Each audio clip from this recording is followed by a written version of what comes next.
Namaskar, dear students. Let's continue our journey, which is in the field of interpretation of statutes. We were understanding interpretation of statutes, legal English, and general English subject.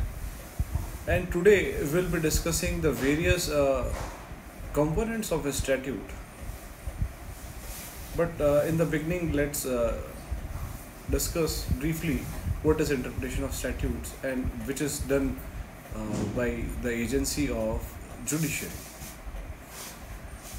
The judiciary is primarily vested with the work of interpretation of statutes, and it cannot work arbitrarily, and it is not expected to work in a prejudiced manner.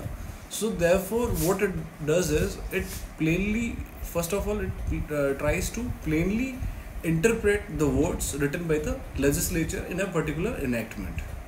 So what is the primary concern is to give justice to the parties on the basis of the legislature's enactment.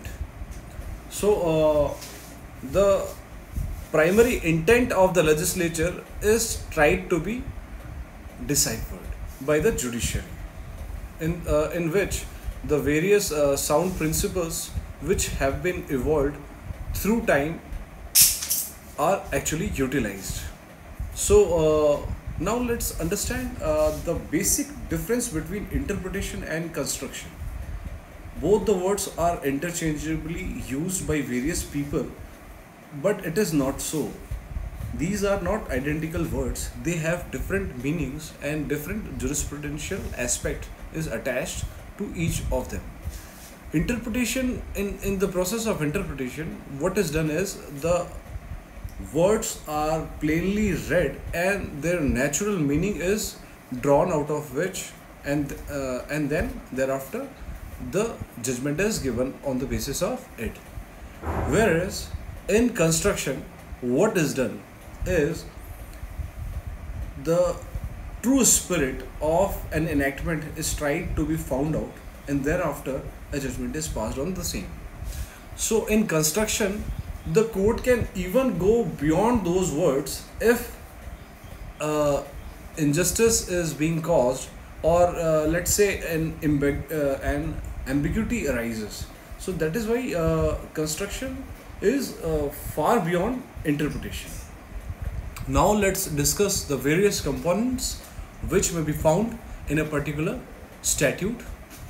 You all are familiar with the various parts of statutes.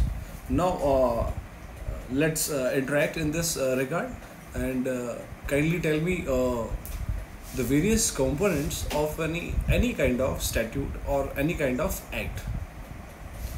First of all, you may always see long title, short title, the preamble, and the marginal notes, and thereafter you may see the heading of particular group of sections or heading of any particular section. Thereafter you may also see provisos, you may also see the interpretation or the definition clause. There also you might have seen the exceptions, the explanations, and the various illustrations, and also the punctuation. It also matters a lot. So these are the various components which may be found in any kind of statute.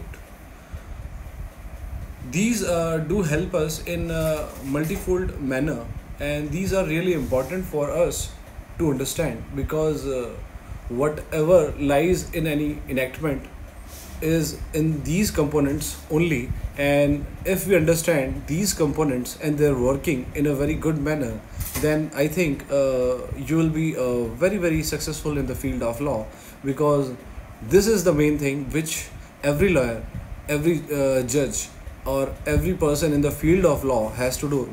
Or also it also might help the ordinary citizens in a very good manner, because it gives you a complete insight into the field of law, and after becoming very good in the interpretation process, you all may understand it, and you may teach also this various laws in a very good manner.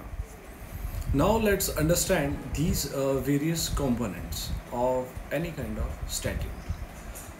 Firstly, let's start with the short title. The short title is a kind of nickname of any kind of statute. For example, the Indian Penal Code 1860. And next, let's understand what is a long title. The long title gives you a fairly brief description of a particular statute. So it provides you an insight into that statute. What is actually that? Now, let me give you an example of the long title. The long title of CRPC 1973 reads as to consolidate and amend the law relating to criminal procedure. So it gives you an idea what is the purpose and why this particular act has come and what are the main components of the act. So you might get an idea of some sorts. Next, let's move on to the preamble. The preamble of any particular enactment is a very important thing because it basically enshrines in itself the various objectives of the particular enactment. So, whatever is tried to be achieved by enacting a particular law is provided in the preamble.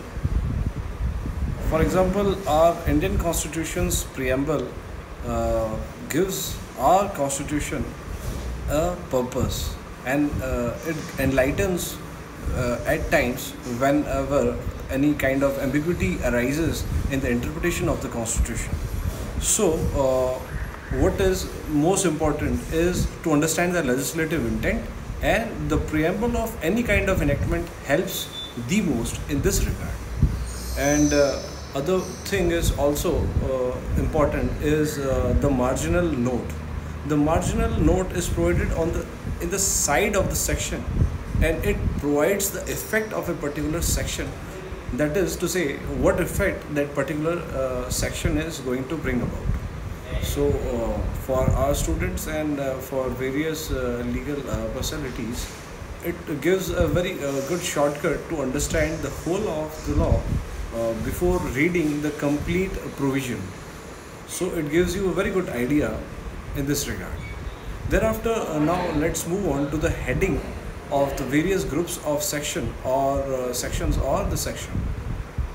For example, section 498A of IPC reads as of cruelty by husband or the relatives of the husband.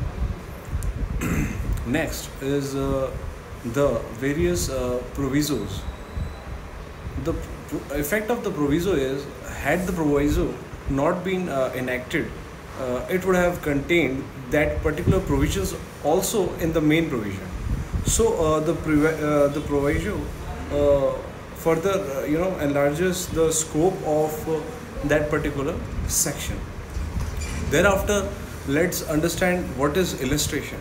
Illustration helps one to understand the law in a very good manner because it provides you a practical insight into what is the application or what application will the law have or what kind of problems are going to arise. So it is a very good thing in that regard. Thereafter, let's move on to the next thing, and that is the explanations. There are various explanations which might be provided in any kind of statute. It enlarges the scope of any particular section or provision, and it provides you a detailed insight what are the various dimensions of any kind of section or provision. So it is really important to understand any provision. If it is very complicated, then what is done by the statutory framing authority, that is to say the legislature, is that it provides the various explanations so that it becomes very lucid to understand that kind of provision. Furthermore, let's understand the various punctuations which are provided in any kind of statute. Every statute contains various punctuations, and the punctuations which are run by the general rule of English grammar are provided in the statutes. So we must read the statutes by particular punctuation and the rules or punctuations are known to one and all. Next, let's discuss the definition of interpretation clause. This is the most important part again of any kind of statute, and the various specific words are defined in the interpretation clause, and it is really important because it gives you a complete insight what that word means in that particular law. So it is why it is very important, because any word may have various dimensions and it may be used differently in different contexts. So therefore we must understand the application of a particular word, and let me tell you that a word in a particular statute may mean differently in different parts of the particular statute. So that is why a word may be defined various times again and again in a statute. So that is why but it happens not always, but it is really important. That is why a particular word may be defined. A word may be defined in an exhaustive manner or in an illustrative manner. Next, let's move on to the exceptions. The exceptions further enlarges the scope of any provision, because what happens is generally the rule provides a provision in a general manner, but what happens is the legislature is duty bound to take care of the exceptional situations as well. So that is why it covers those exceptional situations in the exception clause. Finally, let's discuss the schedule. The schedule of any particular act contains the various detailed procedures or the provisions which are related to the main subject. For example, let's take the examples of the Constitution. There are various schedules which are appended to the Constitution, and it provides the manner in which those things are to be done. Like for example, the 10th schedule talks about the anti-defection law, and moreover the schedule 7, which is really important, provides the various list which contains the various entries which are the most important subject matters which are to be legislated by the center or the state legislative bodies. Thank you, dear students. Our journey for today ends here, and let's continue our journey in the next videos.